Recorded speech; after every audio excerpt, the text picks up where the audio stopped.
Welcome to పూరాలోకల్. విశ్వంలో అమ్మ ప్రేమను మించి ఏది ఉండదని జగమెరిగిన సత్యం. ప్రపంచమంతా ఒకవైపు ఉన్నా తాను ఒక్క పక్క నిలబడి తన పిల్లల్ని కాపాడుకునేంత ప్రేమ అమ్మకు మాత్రమే ఉంటుంది. కానీ అదే అమ్మ తన మనసు విరిగి పిల్లల తలరాతను తుడిచేస్తే, కాపాడే అమ్మే మృత్యువు ఒడికి చేరిస్తే, సరిగ్గా ఇలాంటి ఘటనే హైదరాబాద్ మహానగరంలో చోటు చేసుకుంది.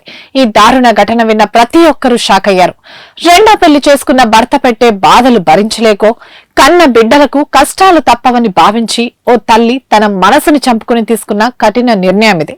ఇద్దరు పిల్లలకు ఉరేసి తాను బలవన్మరణానికి పాల్పడింది. హైదరాబాద్ కుకట్పల్లిలో ఈ దారుణం చోటు చేసుకుంది.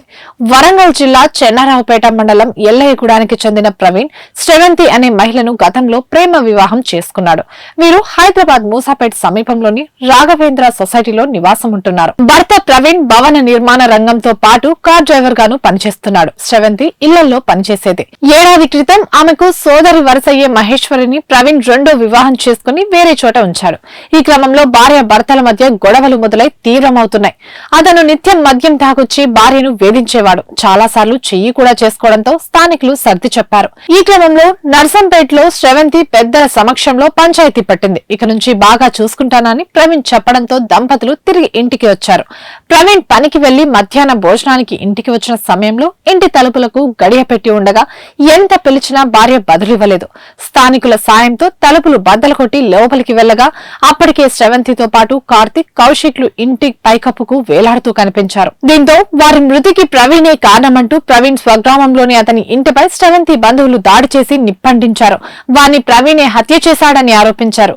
ముందు రోజు రాత్రి దంపతుల మధ్య తీవ్ర స్థాయిలో గొడవ జరిగినట్టు తెలుస్తోంది.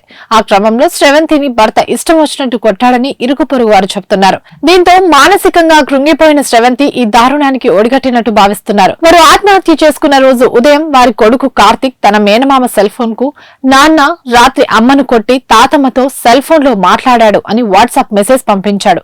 వీటి ఆధారంగా పోలీసులు ప్రవీణ్ ను అదుపులోకి తీసుకుని కేసు దర్యాప్తు చేస్తున్నారు. ఇవి ఇప్పటి వరకు అప్డేట్స్. మరిన్ని అప్డేట్స్ కోసం చూస్తూనే ఉండండి పూరాలోకల్.